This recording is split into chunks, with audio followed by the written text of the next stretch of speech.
ប្រឹងធ្វើការណាអូនដំណើរឆ្ពោះទៅរកភាពជោគជ័យវាមិនមែនយើងណាត់គ្នាដូចទៅផ្លូវវែងស្រេកឬទៅវត្តភ្នំត្រឡោកបែកទេណាកូនអាបងចាំមើលទៅណាស៊ូអាបងអូនឯងឃើញទេតម្រាំតែបងមានប៉ុណ្ណេះតស៊ូប៉ុណ្ណេះ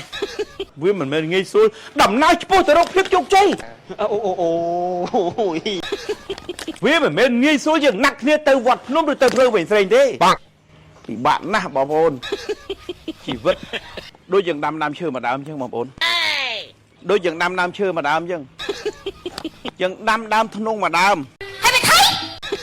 យើងដាំដើមធ្នង់មួយដើមយើងត្រូវបង់បាញ់យើងត្រូវដាក់ជីតម្រាំតែវាលួសបានប៉ុណ្ណឹងអ្វីក្តីសម័យរបស់យើងវាមិនអាចកុំបោះបង់ក្តីសម័យយើងចោលឲ្យសោះបងប្អូនហ្នឹងហើយនិយាយត្រូវយើងគិតមើលតម្រាំតែយើង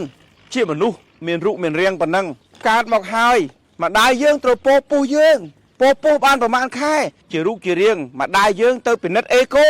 ខ្លាចកូនកើតមកវាមិនល្អចា